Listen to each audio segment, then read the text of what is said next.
Hello, and welcome to my full show review of AEW Revolution 2026. I'm going to go through all 13 matches that happened and the show as a whole. I'm going to talk about what I thought about each match, any moments that I thought were worth mentioning, and my thoughts on those, how I did in my predictions video yesterday, and just give my review. You know what a review is. Let's go.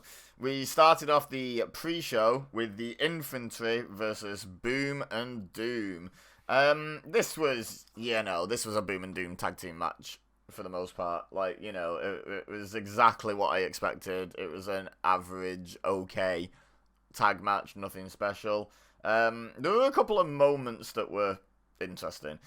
There was one weird moment where the Rizzler, who is 10, I checked, seemed to be successfully rizzing Trish Adora, who just turned 37 on Friday. Happy birthday, Trish Adora.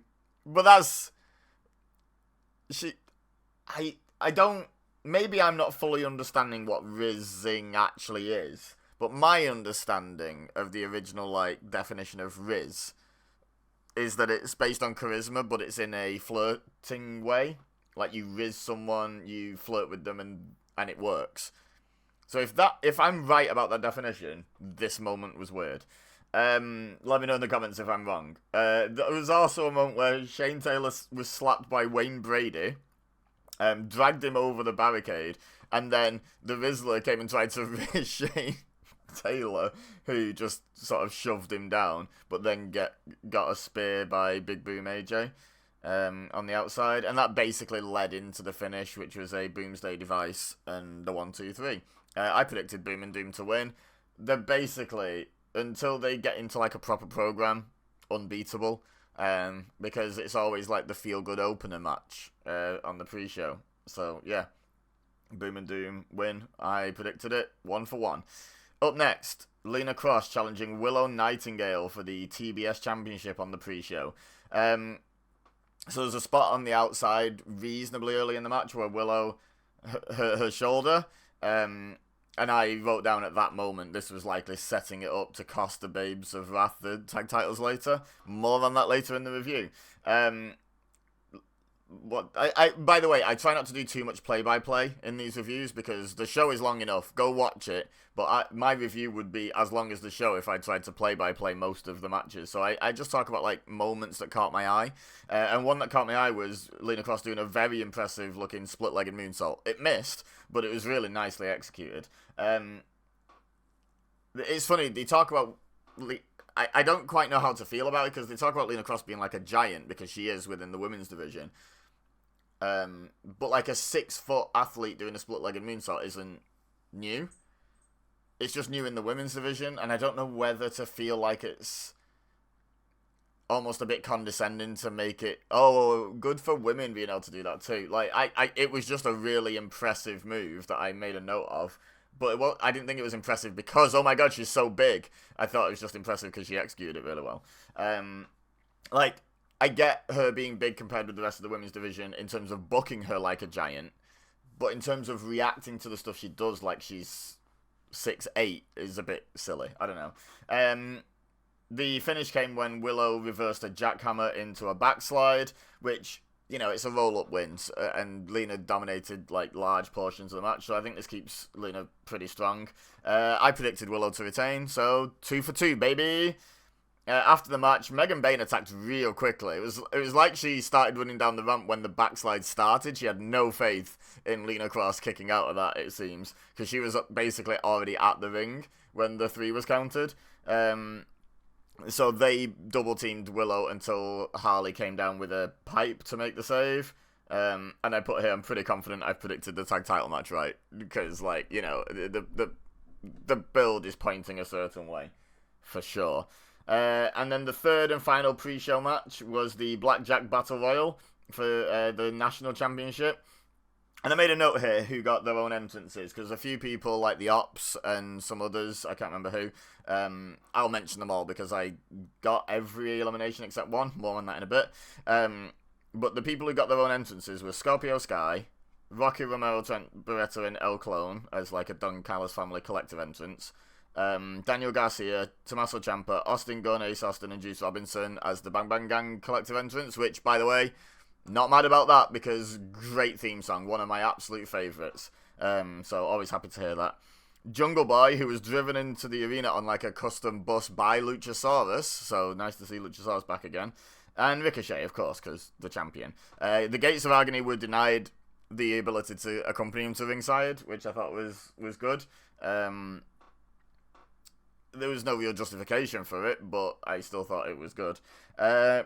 So the way this Battle Royal worked was the fighting all started on the outside, and I just put, well, who would willingly get into the ring? Because you can't be thrown over the top rope if you're not in the ring. So who's willingly getting into the ring? Eventually people did, but I just thought that was a bit silly. The commentators talked about someone hiding under the announce table. I don't think we ever found out who that was. Leo Rush is bald now. I knew John Morrison just lost a hair versus hair match, but Leo Rush has a skinhead now, and I don't know when or why that happened. The commentary called him Gollum at one point, and like, fair. Okay. Little nitpick here. Commander technically entered the ring when he ran along the top rope and then jumped across the corner and then springboarded to the outside. Did he not technically enter the if you had a camera directly above the ring and you look at that square, he entered that square, right? When he jumped across the corner. So should have eliminated himself, but maybe you have to touch the apron. Maybe you have to like actually touch the apron inside the ring to be considered inside the ring. I don't know what the rules are. You don't see a lot of Battle Royals start with questions of who's even in the ring.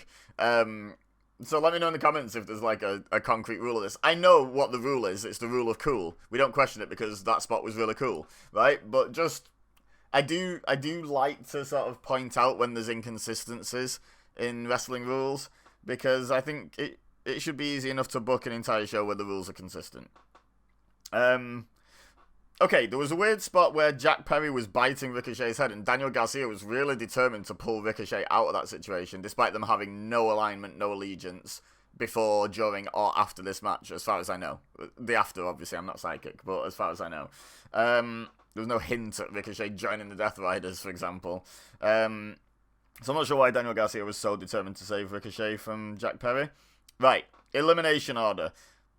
Juice Robinson eliminated Rocky Romero.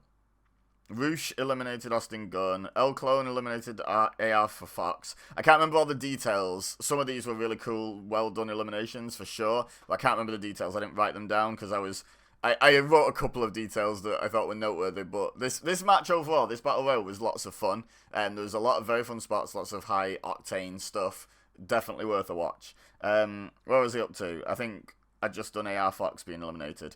Juice Robinson eliminated Johnny TV, Shibata eliminated Scorpio Sky, Ciampa got Leo Rush, then Shibata eliminated Jalistico by slapping him on the bum when he was on the top rope and just sort of shoving him off. That was funny, that's one I noted. Ricochet eliminated Anthony Bowens. Roosh and the Beast Mortos eliminated Dalton Castle. Then the Beast Mortos kind of eliminated himself, which looked a bit like a botch. I think it was Commander he was kind of running at in the corner. And I think Commander was supposed to duck out the way, and then Beast Mortos like bounced up on top rope and then got shoved over. But he kind of just went over, and Commander seemed to be a bit behind to catch up and shove. So, you know, that's a shame, because it probably would have looked a lot cooler if Commander had done it. Then Commander eliminated Trent Beretta.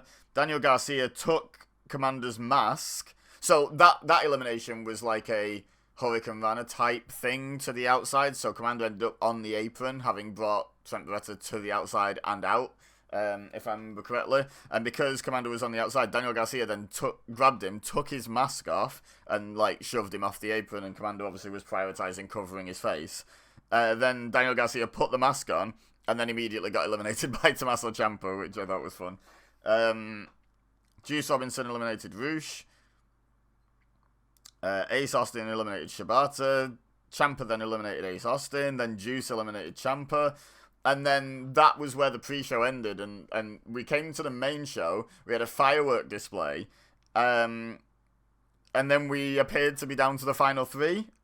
at some point we lost Juice Robinson. I don't think it was shown. It was in the black screen space between the pre-show and the main pay-per-view, like starting up properly. From what I saw, either that. The other alternative is when the main show came on, we were on Final 4, and I missed the Juice Robinson elimination due to, I don't know, ADHD, which is always possible, but I thought Juice had already gone when the main show came on, which is bad production, bad timing, right? So Jack Perry eliminated El Clone, and then we're down to the final 2. There was a really crazy false elimination spot, which I thought was such a high risk, especially considering he ended up winning the match, where Jack Perry was hanging onto Ricochet's waist, and, like, he was so close to having to touch his feet down. I was like, oh, I don't know if he can do this spot. Like it just felt in that moment like he couldn't get the purchase to do the spot. I'm not saying, like, physically incapable of lifting himself back up. I'm just saying, like, maybe he didn't have the grip right and couldn't adjust because it would have dropped him or something.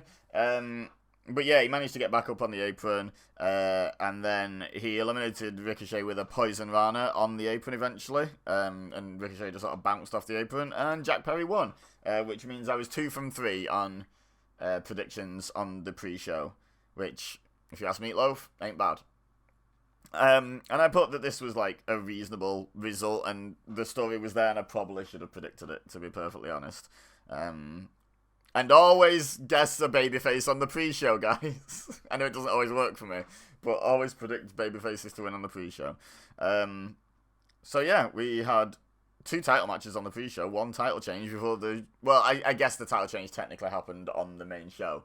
But still, wild start before, like, the main pay-per-views even properly started. First full match of the pay-per-view was they went straight in with the Young Bucks versus FTR for the Men's World Tag Team Championship, which I thought was a great choice. The Young Bucks did their entrance with a whole load of kids. I assume they're all relatives of some description. I don't know how many kids each Buck has and how many nephews and nieces and what have you. Shut up alarm going off. In the middle of my chatting. But yeah, there's a whole bunch of kids, and then they ended up at ringside, so I assume that's, like, all relatives. Nick Jackson got busted open early.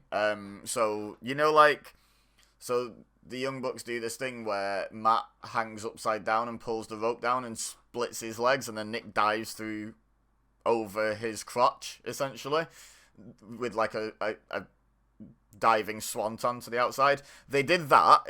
If you've ever seen a Young Bucks match, you know which spot I mean. They did that, but FTR caught him and then slammed him face first into the announce table and then chucked him into the timekeeper's area, and he came up busted wide open. So that was really early in the match. Dax also got busted open. I didn't actually catch how that happened. That might have even been, like, hardware. It didn't seem like there was a massive spot that then led to, like, a blade. So who knows? Not one I spotted anyway. There was a brutal spot where both Bucks suplexed both members of FTR from... The Bucks were on the apron, FTR were in the ring, and they suplexed them all the way to the outside, which is a hell of a bump. Like, it's a long way to fall with no table to cushion the fall, no, like, people to land on. Just straight up, straight down onto the very thin mats. Like, yeah, I've done, like, break fall practice and stuff on those mats just from a standing start. And those mats don't do hardly anything. Like, you know, they cushion you a tiny bit, but you feel the floor through them immediately. Like, that hurts. So that spot was crazy to me. Brutal. Stokely had his miracle moment. He stood up and distracted one of the Bucks. I can't remember which one. Grabbed their leg. And then they got back in the ring and got hit with a shatter machine. I think it was Nick. I think it might have been Nick. Anyway, yeah, he kicked out at 2. Then FTR hit a spike pile driver, but there was a bit of contrived, look how he's managed to fall really close to the ropes, and then he got his foot on the ropes. The referee counted 3, but then immediately saw the foot on the rope and refused to count it, so they did a bit of a false finish there. Nick did end up taking out Stokely with because Stoke, after doing that, got back in his wheelchair, and Nick hit him with a tope suicida, like, in the chair, which was fun.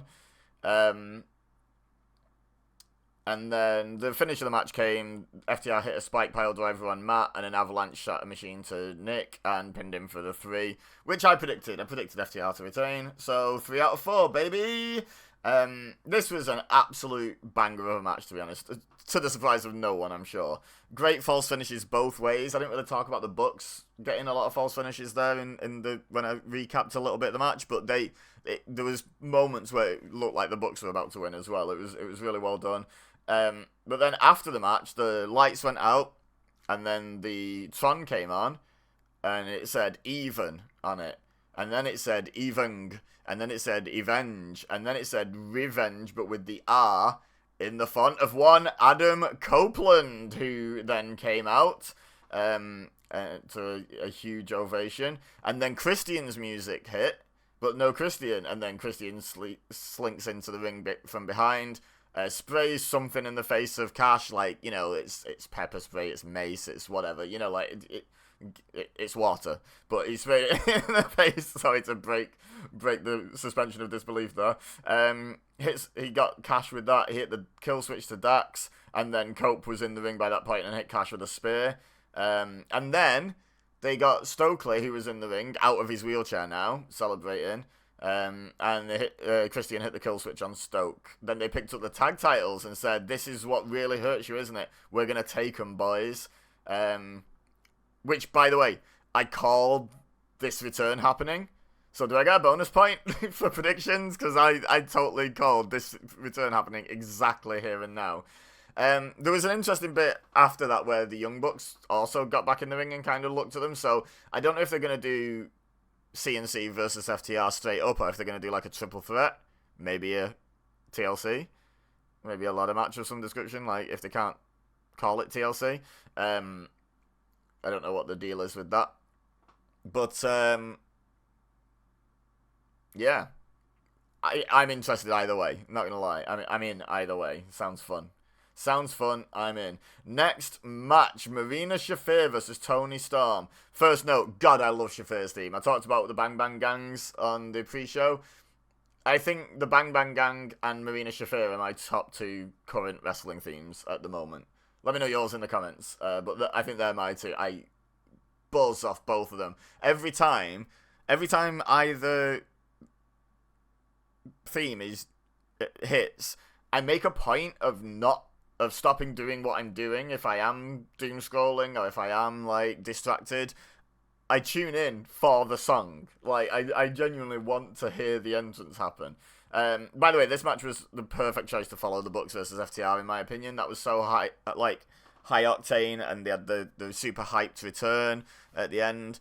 And like, it's not that this wasn't hype or wasn't high octane. It was a very good match, in fact. But it was just such a different vibe to the match. Like this was supposed to feel more like a fight, right? Than like a great match. So I think this was a really good choice to go on second. A lot of early dominance by Marina Shafir, and I made a note. I've got a bad feeling about my prediction after such early dominance. Toni Storm bit her foot and her tit, and then rolled her up with the big package for the 3. So I got that one wrong. With hindsight, the fact that I think on my predictions I predicted 10 of the 13 matches to be won by heels, and 2 of the face wins were on the pre-show, so I predicted 9 of the 10 matches on the main show to be won by heels, and that's just unrealistic, and I think Toni Storm was the easiest one to turn around and be like, okay, maybe the face wins here. So I probably should have predicted this one. Okay, now, what happened next? Pretty divisive. And by divisive, I mean people on Twitter loved it, because of course they did, and people on Blue Sky, where I am, where I was skeeting along with the show, link in the description, hated it, and I'm on the latter's side. Ronda Rousey turned up, and didn't even get the big surprise pop. The crowd immediately just booed her, which, kudos to you, AEW crowd. Yes, absolutely yes. Well done. Like, I don't understand why Ronda Rousey is in AEW. Ronda Rousey is the antithesis to what AEW fans want, what AEW's general leanings as a show, as a company seem to be. I just don't understand. I think someone said, I've not watched it, but someone said in the media scrum afterwards, Tony Khan used the whole "oh, she's never been anything but nice to me" line, which is like, no, my friend's not racist because he's not racist to me. You know, oh no, my friend's not an abusive partner because he's not an abusive friend. Like, it feels like that a bit. Do you know what I mean? It's like, oh, well, it's never affected me, so I don't care. And I don't think that's a great message. Even if that's not quite how Tony meant it. I don't think he meant it that cynically, obviously. But, yeah, it's not a great message. And I hope they listen to the reaction from the live crowd, from the Blue Sky users. I couldn't really get on Threads a whole lot last night, but I believe Threads was much of a muchness. But AEW show Twitter on the show, right? So they can get away with being like, oh yeah, people love this. It's like, anyway, so Ronda Rousey, she... oh, okay, you know what? For anyone who's not au fait with why it's not a good thing that Ronda Rousey's there, first of all, I don't really believe she still loves wrestling. I think she loved wrestling, then she got into wrestling, and it was maybe not quite what she imagined, and she fell out of love with it. And that was why her second WWE run was so poor. So there's that. But there's also her being a Sandy Hook denier, anti-vax, a turf, you know, like being transphobic as well. Like, there's a lot of issues with Ronda Rousey, like from public statements she's made over the years that is just like, we don't want her here. That's my opinion anyway. And it seems to be a lot of people's opinion. Anywho, she called Toni Storm back to the ring, and then there's kind of separated. Toni Storm gets up on a corner, on a turnbuckle, and gets cheap-shotted by Marina Shafir and, like, knocked out. Which, the one good thing that came of this... Well, there's two good things that came of this. Fast forward to the semi-main event, Marina Shafir versus Toni Storm in a no-holds-barred match was announced for Dynamite, which hopefully won't feature Ronda Rousey, but it probably will. But the other positive was we got to see Mina Shirakawa briefly. Never going to complain at that. Complain at the rest of the segment, but I'm never going to complain at that. Because she came out to check on Toni, because Marina just outright knocked her out, basically, with the cheap shot. Which, by the way, good selling and good sort of booking on the part of Marina knocking Toni out, because if it's a cheap shot, if Toni doesn't see it coming, Marina Shafir should knock her out in one shot, right? Like, with how you portray Marina and how, like, dangerous she is, she should be knocking her out. She shouldn't be hitting her, and then Tony's, like, furious that there was a cheap shot and trying to get at Marina now. You know, like, no, her being knocked clean out was correct, and Mina being genuinely concerned. Great. Yeah, good booking. Now, Marina and Ronda Rousey leaving through the crowd was kind of integrated into Jon Moxley's entrance for the next match. So his music hits as he walks out of, like, the tunnel, you know, through the crowd. He meets Marina, who slaps him a couple of times. Ronda Rousey sort of tries to slap him, and Moxley's already walked away. He seemingly wanted nothing to do with it. And then he comes out to defend the Continental Championship against Konosuke Takeshita. I'll be honest, the first time through, like, live, I barely watched this until the paradigm shift that Moxley hit, because I was too busy enjoying Blue Sky popping off at Ronda Rousey, to be honest. They were pooping all over it. What I did see, and to be fair, I went back and rewatched the full match this morning, and it was a great build-up to the point I saw, but the bit I saw was the finale, the last 5 minutes, maybe, was just absolute banger stuff.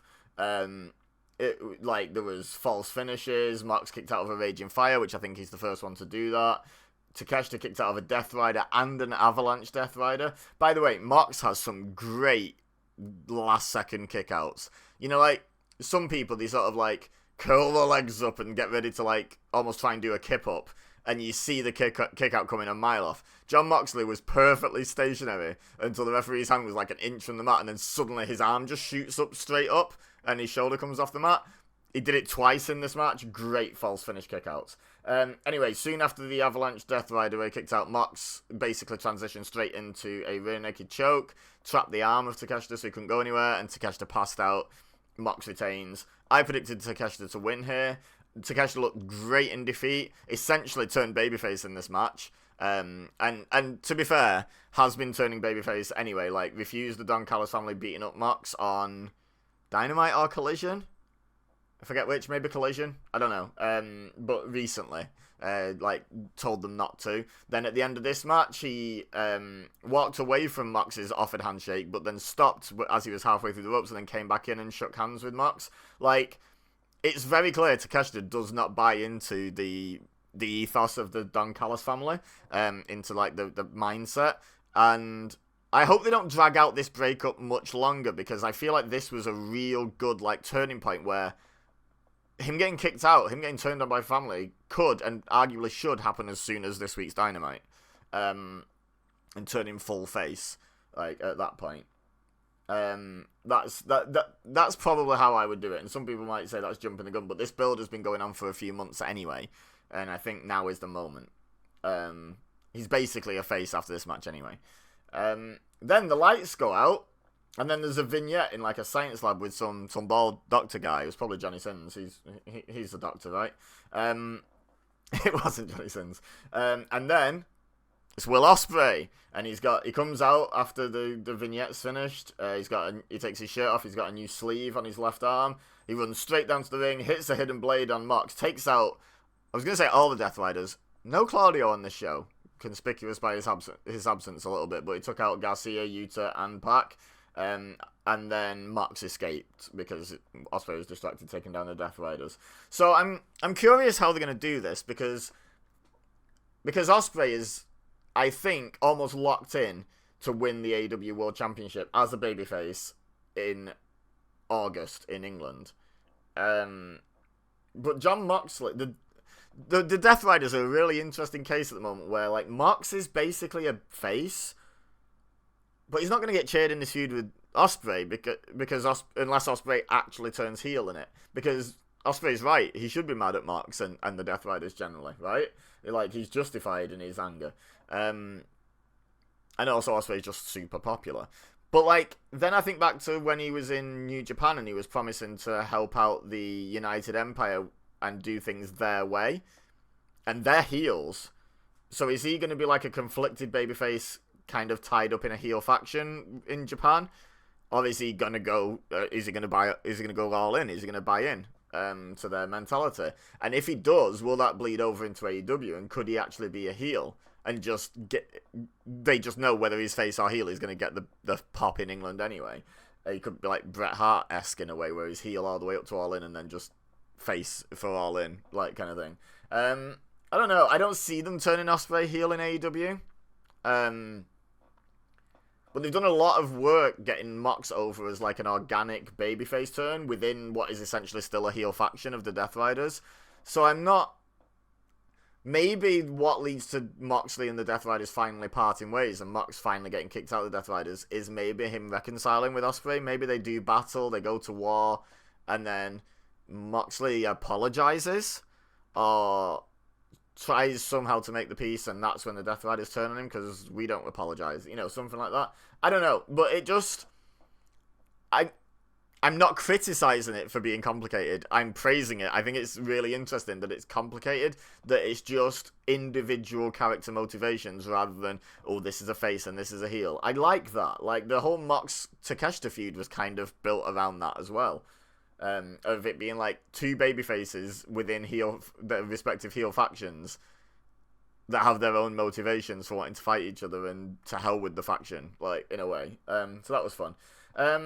So we had, I just want to point out, we've had Cope and Cage return after match 1, Ronda Rousey debut after match 2, and then Will Ospreay return after match 3. Like Meatloaf says, 2 out of 3 ain't bad. Up next, another well-placed cooldown match, although I do have a slight issue with women's matches being used as cooldown matches for really cool men's matches when they should be being allowed to be their own really cool matches. But it was Lena Cross and Megan Bayne challenging the Babes of Wrath, Harley Cameron and Willow Nightingale for the women's tag championship.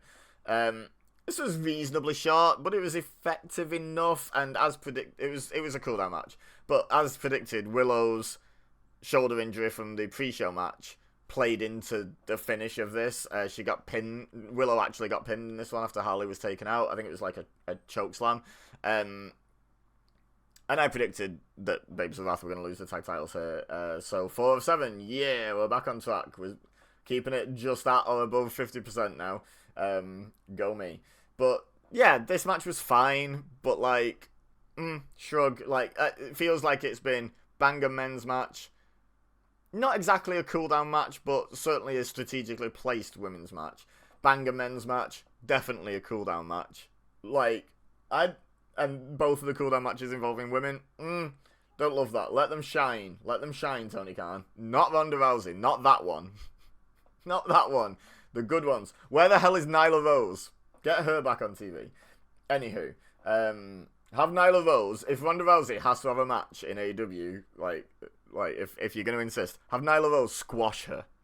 Like, absolutely squash her. Return, destroy Ronda Rousey, never seen again. Nyla Rose goes on a tear. Perfect. Anyway, enough about Ronda Rousey. Match 8 of the overall show. 5 of the main show. Swerve Strickland versus Brody King. This was a violent banger that really, really showed off how damn strong Swerve Strickland actually is. He exposed, like, you know, the bit that twists, that tightens up the turnbuckle to the post, that like metal rod. He exposed that. He took the padding off that. He lawn darted Brody King into it from like the outside, like ran with him and lawn darted him. Brody King. He deadlifted Brody King up for a powerbomb on the apron. He hit a vertebraker on exposed concrete. Swerve Strickland's big, strong boy. Like, just saying. By the way, speaking of the vertebraker on the exposed concrete, he then shoved Brody King back in the ring, hit a swerve stomp, and King kicked out at 1. Which I saw someone on Blue Sky complaining about each of the first 3 men's matches having a 1 count kick out spot. Like a high impact 1 count kick out, and the road agents should communicate more. Once someone pointed it out, I was like, oh yeah, that is a bit weird, but I didn't really notice it as a problem in the moment. Like, some people kind of overanalyze things, I think. Anyway, Swerve hit 3 house calls to take Brody King down and then got the 3, which I predicted that Swerve would win, so 5 from 8, yeah. After the match, Swerve went out of the ring to get a cinder block, and commentary even referenced him turning on partners with cinder blocks, and I was like, Keith Lee. Oh my god, is Keith Lee finally coming back? Like, I was so hyped. And then my notes literally say, nope, but Omega will do. Like excited for Kenny Omega's Swerve to go again, right? Like, that's going to be a fun match again. It's going to be a fun time.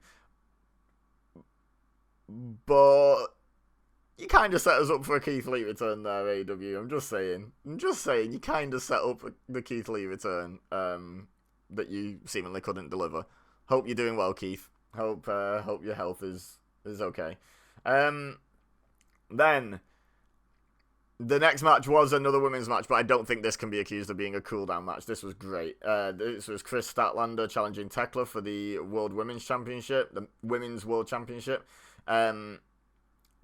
So the first fall was quite quick and a bit unexpected. They did a bit of back and forth and, you know, who'd you flips. And then Tekla kind of cheated, held the ropes to pin Statlander for the first fall. Kind of a bit out of nowhere, which I thought was a nice way to start the match. Nice way to put Stat up against the wall without making her look weak, which I thought was good. The second fall was a Saturday Night Fever. Excalibur called it Sunday Night Fever. I call it Saturday Night Fever. I feel like that pun is obvious. Does she just call it Saturday Night? It should be Saturday Night. She's Chris Statlander. Like, come on. Anyway, so yeah, she evened up the the score, and we're down to the final fall, in which the ref gets, like, wiped out by Tekla shoving Chris Statlander into him. Then Tekla steals his belt, but disarms Tekla of the belt, and then whips Tekla, and then hits another Saturday Night Fever, and gets a visual pin, which cemented in my mind that I was right to predict Tekla at that point in the show. I was like, okay, I feel good about my prediction now. The Sisters of Sin came out. Stat wipes them both out, like whips them both with the belt. The ref comes back around and disarms Statlander of the belt, just as she's about to turn back on Tekla. And then Tekla hits a spear, and then 2 curb stomps, and then pins her for the 3. So, slightly unclean. In fact, both falls that Tekla won were unclean. So Stat is kept strong, but Tekla has beaten her twice in one night. So it's, you know, it doesn't make Tekla look the strongest, but it makes her look smart, I guess. I always worry that sometimes certain heels don't need to be booked as if they're kind of lucky and have to cheat. And I think Tekla's one of them where I think it would have been slightly more satisfying if at least one of the falls that she won would have been clean as a whistle. But, you know, it is what it is. I predicted Tekla to win, so I'm 6 from 9 at this point in the show. Going into match 10. Whew. Okay. This was Jet Speed and Mystico challenging Kyle Fletcher, Mark Davis, and Kazuchika Okada for the Trios Championship. Jet Speed came out with Mystico masks on, and I thought this was just a nice touch. And I think a lot of people thought this was just a nice touch for the entrance. But no, they actually started the match in the masks. They were actually like functional luchador masks as opposed to like decorative for an entrance. And they were eventually both unmasked by Mark Davis for some heat, essentially, which is fine. The matching but different colours varsity jackets for the Don Callis family, I thought that was a really cool touch. Like Kyle Fletcher's was obviously pink, Mark Davis's was yellow. Well, they were black and pink, yellow, and Okada's was red. So that was, I thought that looked really good. Excuse me. I thought that looked really good. But this match was kind of the Kevin Knight show, honestly. Like, people were going on about, like, you have Mystico and Okada sharing a ring, this is incredible. And, like, Kevin Knight was the person who shone in this match, honestly. He slammed Mark Davis twice, which both looked very impressive, because Mark Davis is a lot bigger than Kevin Knight. Like, you know, obviously, just visually. And the finish came when he leapt over Mystico and Kyle Fletcher.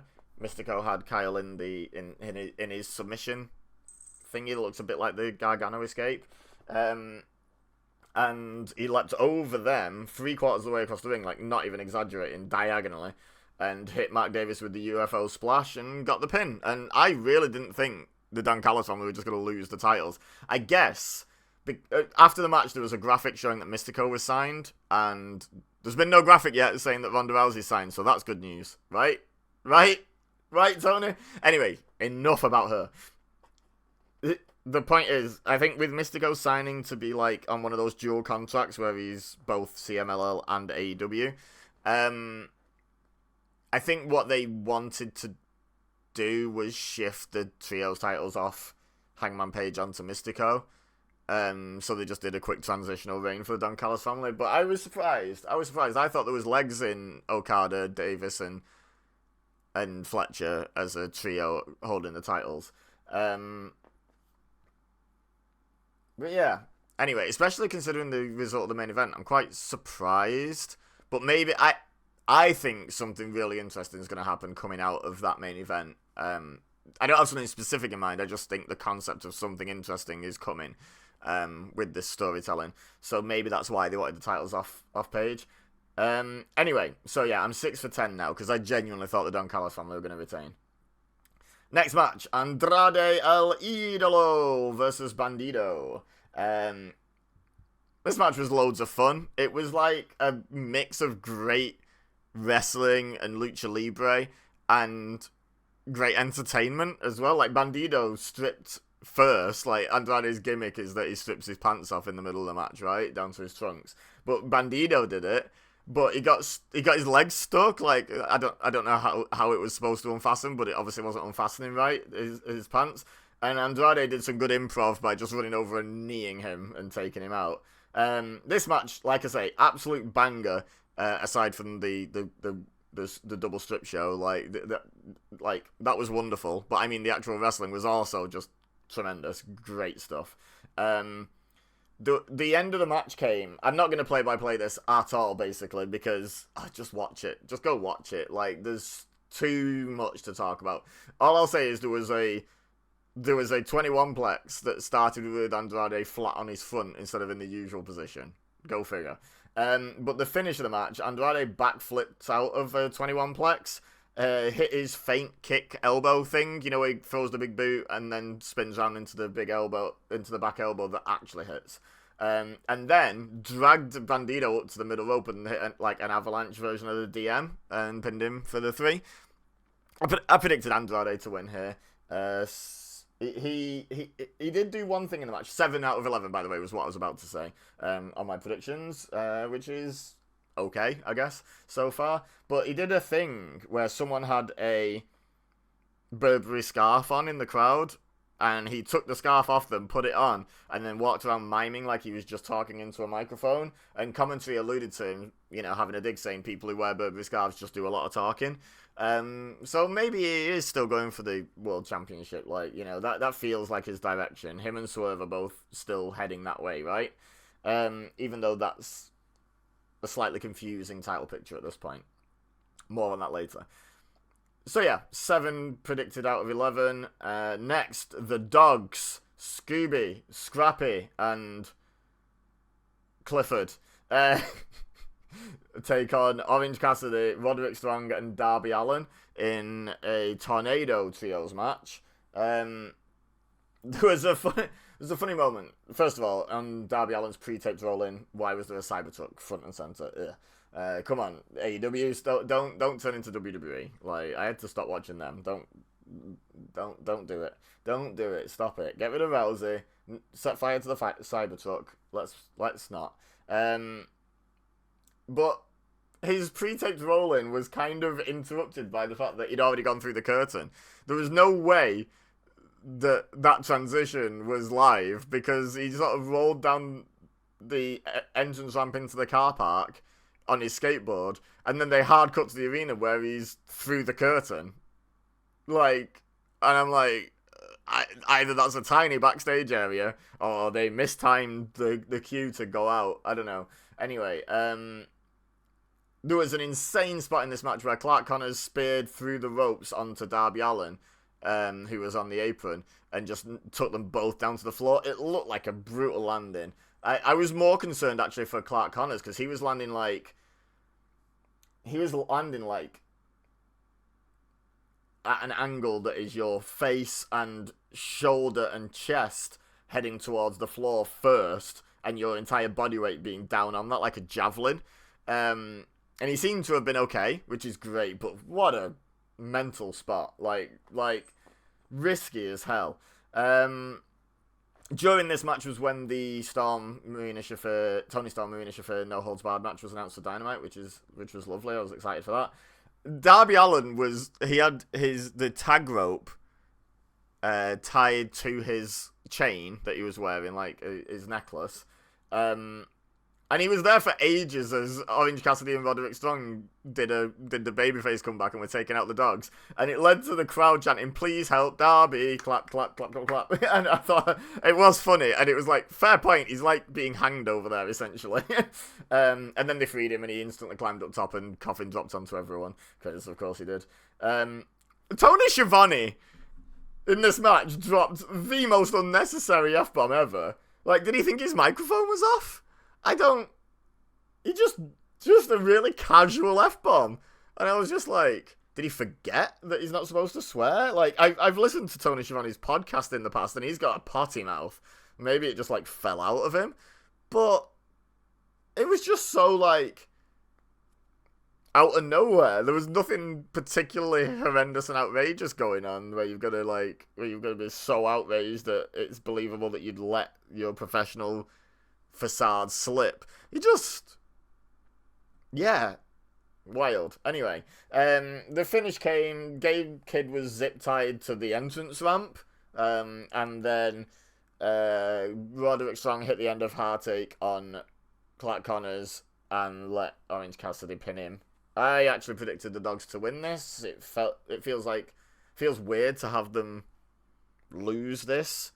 Like, I know Orange Cassidy and Darby Allin are like kind of top tier guys in AEW, so they're not going to lose a whole lot. But this felt like a good spot where, no offense, because I do really like Roddy, but Roddy could have taken the pin here, and the Dogs could have got a win. And you know, you're trying to build them as like really dangerous, and like they didn't even get like the post match jump or anything. Like Darby Allin was mocking Gabe Kidd at the end, and Gabe Kidd was yelling, I'll kill you," which is, you know, fair and probably leads to something violent happening on Dynamite, or soon anyway. But, like, I don't know, it just felt a bit like, why are we already having the Dogs lose? I don't know, shrug. Anyway, 7 from 12 is my prediction rate at this point. Am I disagreeing with the booking decisions because I was wrong predicting them? Sometimes. But no, like, genuinely, the reason I predicted the way I did was because I thought they were the right decisions to make, right? They were the sort of the right direction to go. Speaking of directions to go in, main event. Hangman Adam Page versus MJF, Texas Deathmatch, Men's World Championship. First of all, the video package for this, which is not always AEW's strong suit, was an absolute banger. Then, Hangman Page got a cool entrance being played out by a live trumpeter. Nothing like massively over elaborate, but pretty cool. He had barbed wire around his sleeve as well of his ring jacket. And then they had this video package of MJF that was like the day after Revolution, and it was him talking in the most ridiculous southern drawl ever, dressed like a cowboy, and going through like a classic like western town, and peeing on the grave of Hangman Adam Page. Yeah, just I love MJF. And then he comes out, Tex JF comes out in a cowboy hat, like a poncho, but both the cowboy hat and the poncho have like Burberry patterning on them, and Terry Funk tights, which, fair, okay, wanted to pay homage to Terry Funk, it seems. Fair play, nice. Anyway, I'm not going to play-by-play this match, but I am going to list all the weapons that were used, because I made a point of making a note of all the weapons used. We had a trash can lid, we had a birthday card, yep, we had a staple gun, we had a window, well, we had broken glass from a window, we had barbed wire, the barbed wire that Hangman wore down to the ring, which included him trying to give MJF a Chelsea grin with it. We had a single shard of glass from the broken glass used as like more of a shiv. We had a broom, which was first used to sweep the ring of the glass by MJF, but then was broken in half by Hangman, and then one of the jagged halves was used by MJF against Hangman. We had a chair. We had a needle, like just like Hangman did to Swerve, MJF did to Hangman. There was a great moment where when he had the needle, he was outside the ring after he just got it, and he just screamed. They loved it when he did it, Brian Danielson on commentary, and I thought that was a nice touch, because part of MJF's character at this point is, why do they like Hangman but not me? We're the same person, and I really like it as a character development point. There was a chair wrapped in barbed wire. Did I mention there was just a regular chair? I might have forgotten, but there was a regular chair. There was a chair wrapped in barbed wire. There was a dead eye through one table off the apron. There was a tombstone through another table off the apron. There were light tubes. There were skewers, which Hangman stuck in MJF's head, then buckshotted them back out of his head. They all went flying when he buckshotted him, which was fun. There was dog collars. The chain of the dog collars were used. Hangman was thrown off the middle rope through a table with a barbed wire board on it, so that's 3 tables. There was technically a 4th table, but I think the bigger weapon was Hangman dragging himself and MJF off the stage through a load of electrical equipment, which was on a table, which broke. The world title belt was eventually used as a weapon, and the Dynamite diamond ring was used. I forgot the name of it for a second. More on that when I get to finish. First of all, I want to acknowledge the crowd once again for the "He's a good boy" clap clap clap clap clap chant when Hangman Page dog walked MJF from the top of the ramp back to the ring. Great touch. Just great work by the crowd. The crowd's top moments on this show were "Please help Darby," "He's a good boy," and booing Ronda Rousey. Then the finish came because Hangman got hit with the Dynamite Diamond Ring by MJF. Like, he put it on and hit him, and Tony Schiavone spotted it, and, like, it was done quite subtly. It wasn't like, normally it's like a big deal made of it, like there's a close-up of him putting the ring on, then he's got his hand up so the live audience know he's done it. No, this was more subtle than that. He hit him with it, and then Hangman ended up getting hanged by the dog collar until he passed out. And then when he fell, when MJF let go of the chain to let him fall, he face-butted the camera and stuck his blood all over the lens. And, like, wow. Like, I sometimes critique AEW's production. If that was anything other than a happy accident, that was brilliant. I mean, it still worked out brilliant either way. But if that was intentional, that was such a good idea and execution of the idea. It was great. Like, love it. Anyway, Page stayed down for 10, and I think it was Bryce was the referee, Bryce Rensburg, he counted to 9, and Page just didn't move, and he sort of paused, and then just shrugged, like, I have to do my job, and counted 10. That was a nice little touch.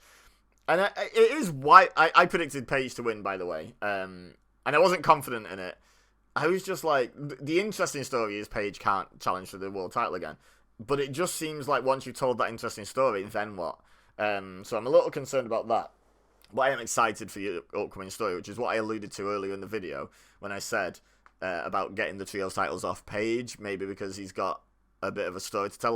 Like his first thing could be to sort of have a bit of a meltdown at Jet Speed for replacing him so easily, and like now he's got no titles, blah blah blah blah.